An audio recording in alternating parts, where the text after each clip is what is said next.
The Lost Colony of Roanoke is usually told as a mystery. A settlement appears, a governor leaves, he comes back, everyone is gone. It is one of the most familiar stories in early American history, and for that reason alone, it is one of the easiest stories to flatten.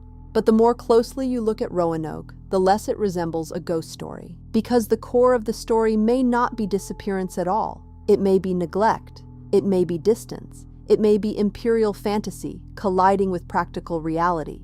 And if that is true, then Roanoke is not only a colonial mystery, it is also a warning. A warning about what happens when distant powers become fascinated by a place they do not intend to understand. This episode is not about proving that a vanished colony evaporated into myth.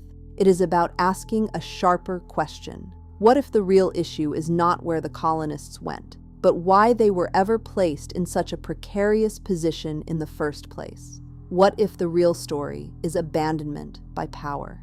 We begin on the Atlantic edge of England's colonial ambitions. By 1587, England was still trying to establish a durable foothold in North America. Roanoke was supposed to become that foothold, not just a camp, not just a signal, a real colony, a lasting one. Men, women, and children were sent to live there. That detail matters. This was not merely a military outpost. It was meant to become a planted society. The project was colonial, strategic, and deeply symbolic from the start. And that symbolic quality is important, because empire often loves symbols more than logistics. A colony can look impressive on paper. It can flatter investors, flatter monarchs, flatter national ambition. But a symbolic colony is not the same thing as a sustainable one. People cannot live inside imperial aspiration alone. They need food, tools, alliances, and stability. Crossing an ocean is dramatic. Remaining fed after the crossing is harder.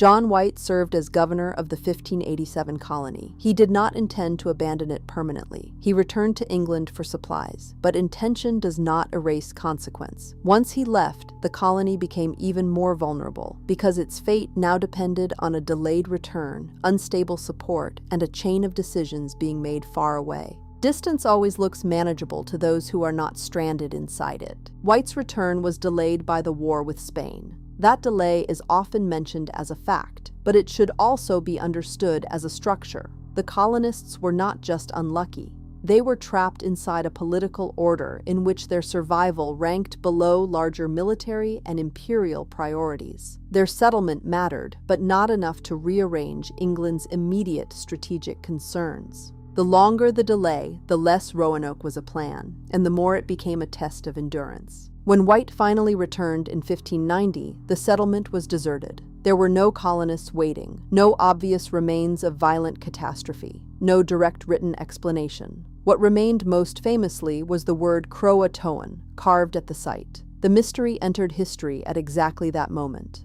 A single word became stronger than a missing record. And once a story is framed as mystery, it becomes easy to stop asking administrative questions. Who failed to provision the colony? Who delayed support? Who treated a remote settlement as expendable? Who benefited from turning practical collapse into legend? A mystery can be emotionally powerful. It can also be politically convenient.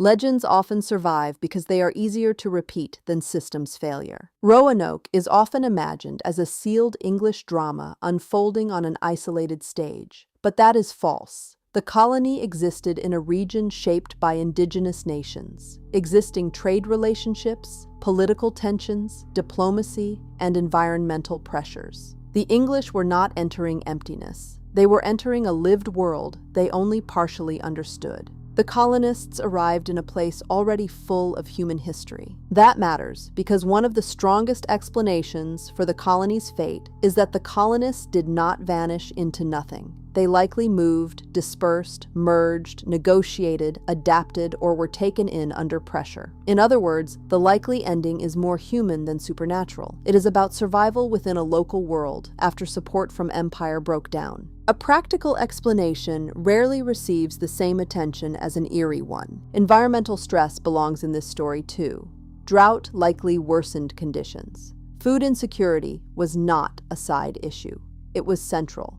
A settlement already operating under supply strain becomes dramatically more fragile when the environment turns against it. Hunger narrows options. Hunger accelerates conflict. hunger makes dependence sharper. An empire may imagine a colony strategically. A colony experiences weather materially. So what was Roanoke, really? It was a strategic claim, a projection of English ambition, a place expected to hold symbolic weight out of proportion to the support it received. That imbalance is the heart of the story. Empire wanted the prestige of possession before it had built the conditions for survival. Maps can make possession look tidy long before it becomes real. And this is where the emotional center of Roanoke changes. If the colonists dispersed under pressure, if families were forced to improvise survival, if the settlement unraveled because distant leaders could not or would not sustain it, then the story stops being an intriguing riddle. It becomes a record of people paying the cost of someone else's ambition. A colony always sounds grander than the people inside it feel. And that is exactly where the modern parallel begins. Not in disappearance, not in a direct one-to-one comparison, but in the logic of how powerful states talk about remote places. Because when a distant power becomes interested in a place, it usually begins with strategic language. Roots, minerals, position, security, leverage. The people there arrive later in the sentence, if at all. The language changes across centuries. The structure often does not. That is why Greenland matters so much right now. In 2026, Greenland is not a mystery. It is a living homeland with its own people, politics, and agency. But it has again become the subject of strategic rhetoric from a distant power. And once that rhetoric intensifies, the old imperial pattern becomes visible almost immediately.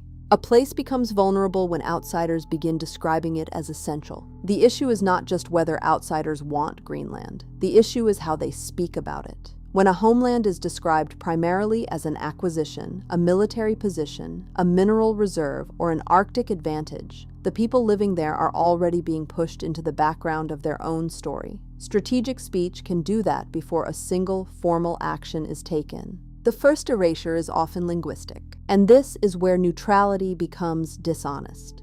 Greenland is not an empty square on someone else's map. It is not a bargaining chip. It is not a trophy of Arctic strategy. It is a place where people already live, govern, argue, vote, and imagine their own future.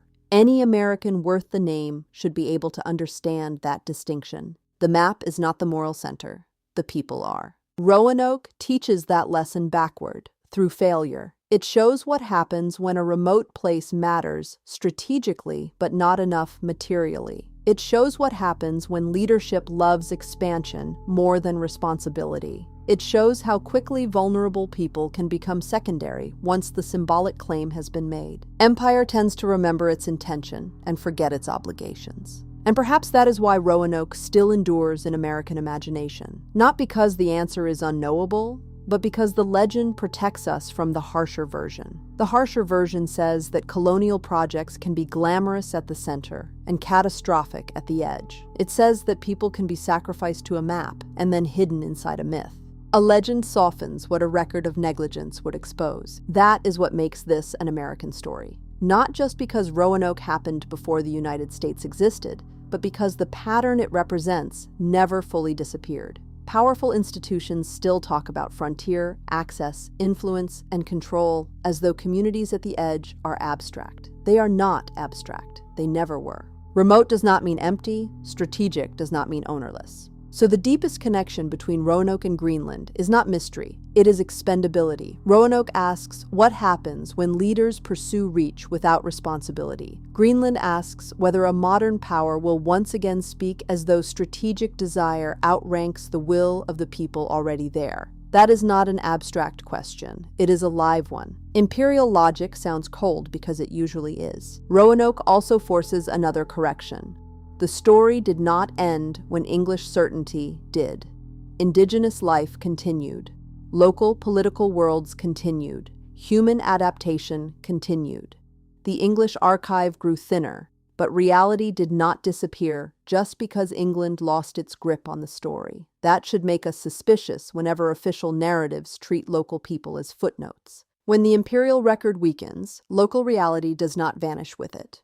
That is why archives matter so much here. Not because they always give us certainty, but because they let us compare symbol and structure. What a state claimed. What a colony endured. What a legend preserved. What daily life probably looked like at the edge of supply, diplomacy, and fear. History becomes clearer when we stop asking only what disappeared and start asking who was failed. Power prefers heroic beginnings and ambiguous endings. Archives disrupt that preference. The Lost Colony of Roanoke is usually framed as a question: where did they go? But perhaps the more important question is this: why was England so comfortable placing vulnerable people in a precarious colony and then failing them so completely? Once that becomes the question, the mystery changes shape, and the present begins to look much closer than the past feels. Some of the oldest stories survive because they are still happening in new forms. Roanoke was not lost in the way we usually tell it. It was shaped by distance, neglect, and imperial ambition. Greenland deserves the opposite treatment: not to be spoken for, not to be claimed, not to be reduced to a strategic object in somebody else's rhetoric. If Roanoke means anything now, it means we should recognize that pattern before the people inside it are treated as expendable again.